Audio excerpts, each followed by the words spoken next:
नमस्कार दोस्तों, स्वागत है आपका एक और जबरदस्त कहानी में। आज हम आपको एक ऐसे इंसान की सच्ची कहानी सुनाएंगे जो अपने परिवार से बिछड़कर जंग में कैदी बन गया, लेकिन हार नहीं मानी।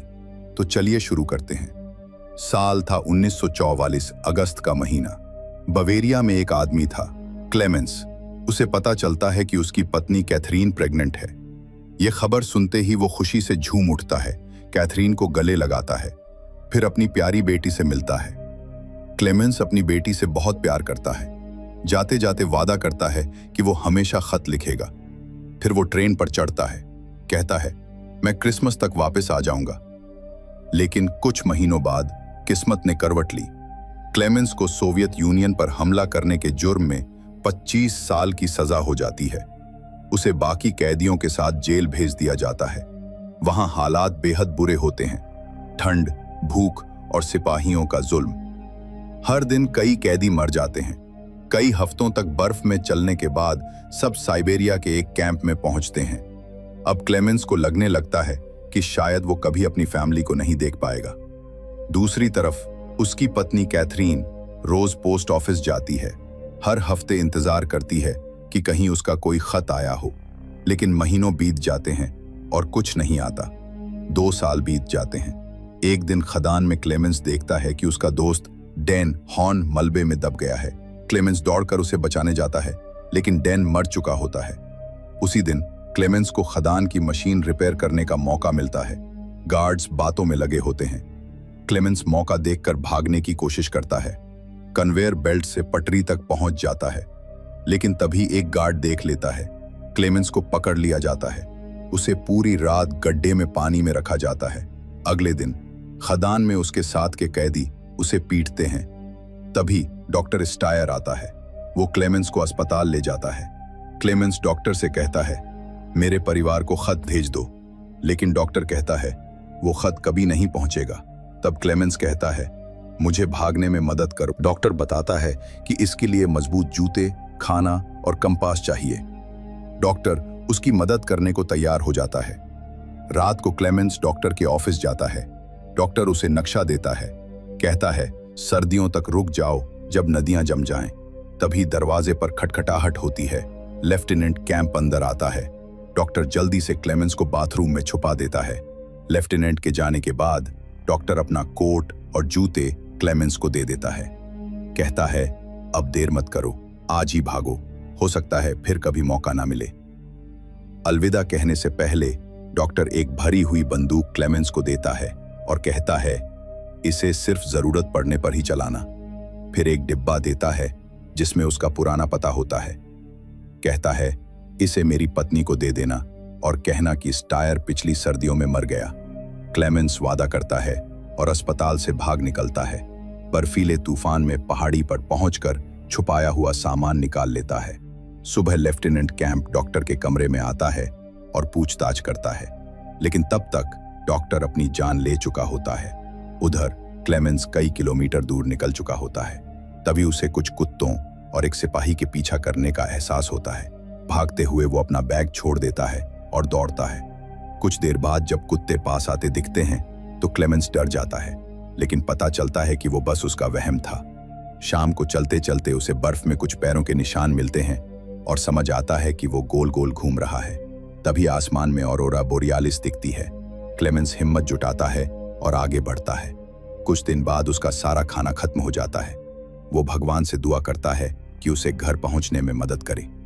कुछ किलोमीटर चलने के बाद वो बेहोश हो जाता है। जब होश आता है तो उसके सामने एक सील होता है। क्लेमेंस बंदूक चलाता है, लेकिन जानवर भाग जाता है। दूसरी बार जब सील दिखती है तो क्लेमेंस उसे मारने में कामयाब हो जाता है। उसके शरीर की चर्बी से वो अपने जमे हुए पैर को गर्म करता है। हर दिन बीतने के साथ क्लेमेंस की उम्मीदें कम होती जाती हैं, लेकिन एक सूखी झाड़ी देखकर उसे लगता है कि मंजिल करीब है। उधर लेफ्टिनेंट कैंप 500 किलोमीटर के इलाके में सर्च टीमें भेजता है, लेकिन कोई भी उसे नहीं पकड़ पाता।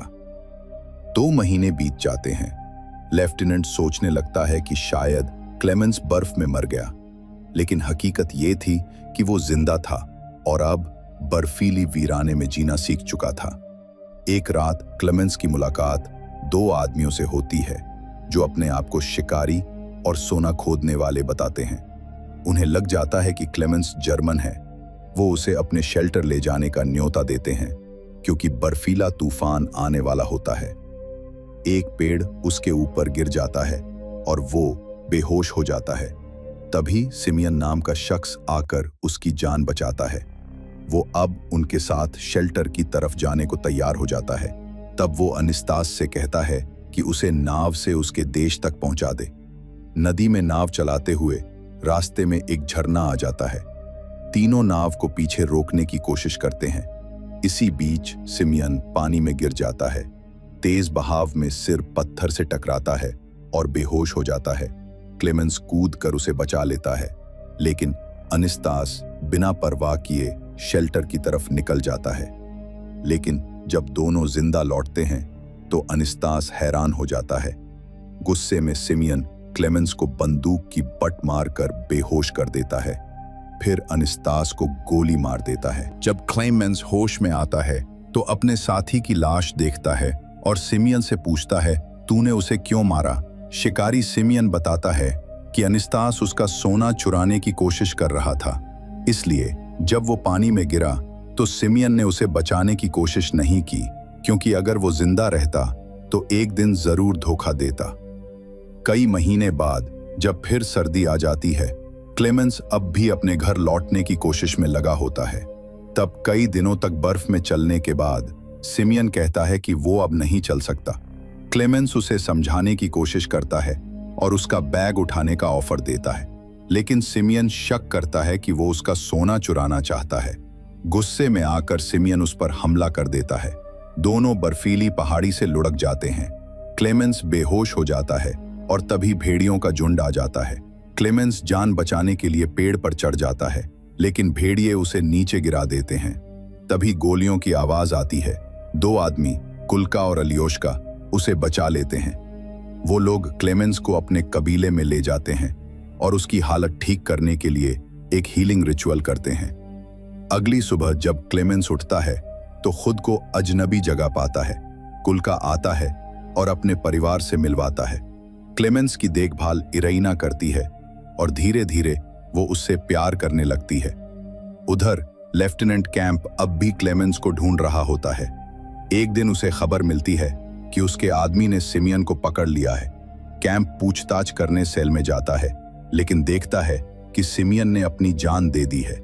उसने अपने दोस्त को धोखा देने से बेहतर मरना समझा। अब कैंप सारे आसपास के इलाकों में नोटिस लगवा देता है कि क्लेमेंस एक खतरनाक जर्मन जासूस है।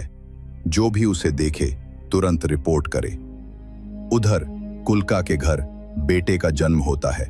उसी रात वो क्लेमेंस को बताता है कि उसके बारे में तलाश जारी है। क्लेमेंस समझ जाता है कि उसे अब निकलना होगा। कुल्का उसे एक कुत्ता आर्गस देता है। कहता है कि अगर उसे अच्छे से रखोगे तो वो साथ चलेगा। इरेना भी दुखी होकर क्लेमेंस का साथ देती है और उसे पड़ोसी गांव तक पहुंचा देती है। अलविदा कहकर क्लेमेंस और आर्गस सफर शुरू करते हैं। शाम को दोनों पहली बार एक तूफान में फंस जाते हैं, लेकिन एक जगह छुपकर रात काट लेते हैं। 1951 की गर्मियों में क्लेमेंस अपने कुत्ते के साथ जंगल में होता है। तभी आर्गस आगे भागता है और एक आदमी पर भौंकने लगता है।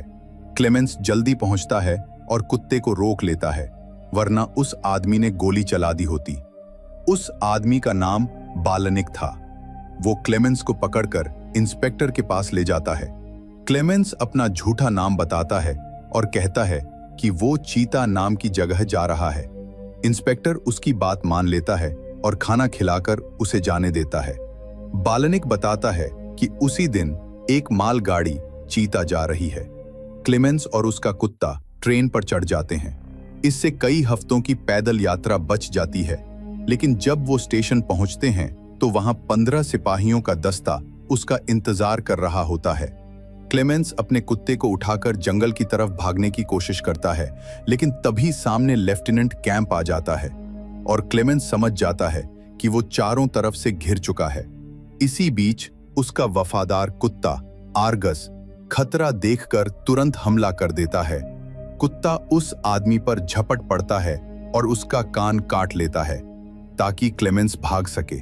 क्लेमेंस अपने कुत्ते को छोड़ना नहीं चाहता, लेकिन अगर वो नहीं भागेगा तो पकड़ा जाएगा। वो भागने लगता है। तभी गोली चलती है कि उसका कुत्ता आर्गस मारा गया है। क्लेमेंस एक पुल पर चढ़ जाता है और गोलियों से बचते हुए पटरियों की तरफ भागता है।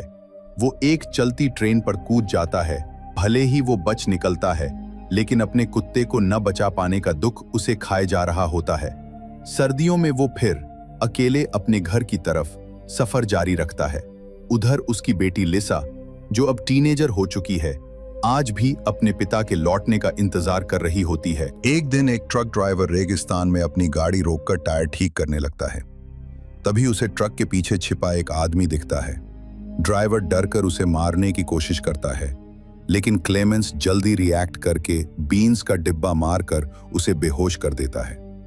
अगस्त 1952 में भूखा प्यासा क्लेमेंस सेंट्रल एशिया पहुंचता है। वो एक सुपरमार्केट में खाने के लिए भटक रहा होता है। एक सेल्स वूमन का बेटा उसे रोटी दे देता है। तभी एक आदमी इगोर दूर से देखता है और समझ जाता है कि ये कोई बाहरी आदमी है।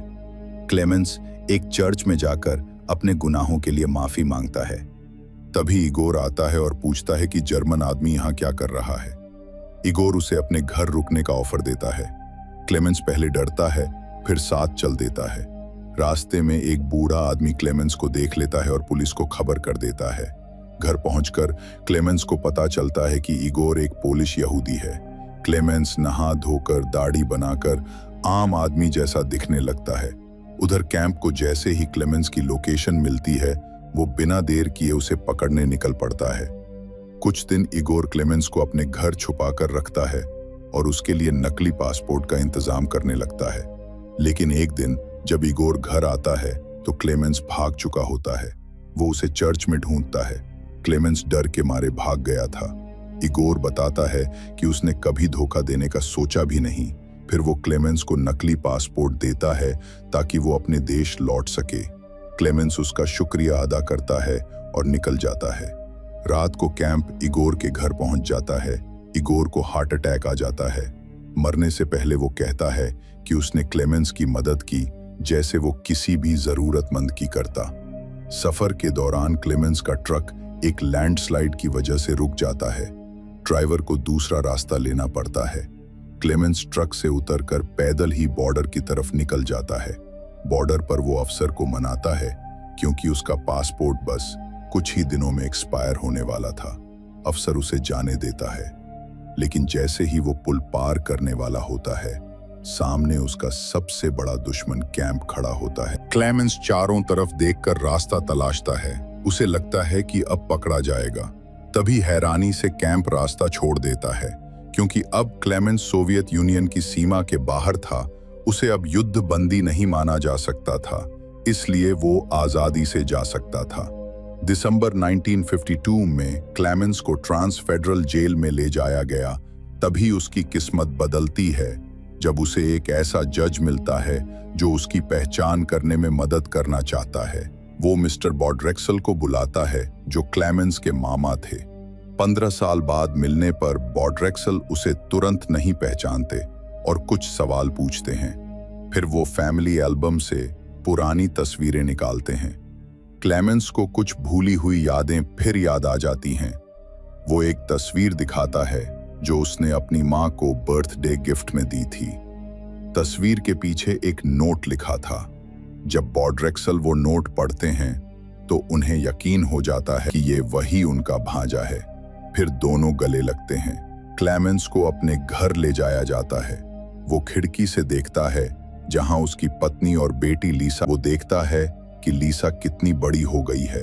फिर उसे एक लड़का खेलता हुआ दिखता है जो उसका बेटा होता है। सबसे पहले लीसा अपने पिता को पहचानती है और दौड़कर उसे गले लगा लेती है। फिर उसकी पत्नी भी देखती है और यकीन नहीं कर पाती कि उसका पति लौट आया है। फिर वो भी पास आकर उसे गले लगा लेती है।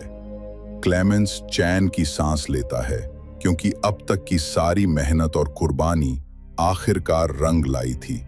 बस यही थी इस फिल्म की कहानी।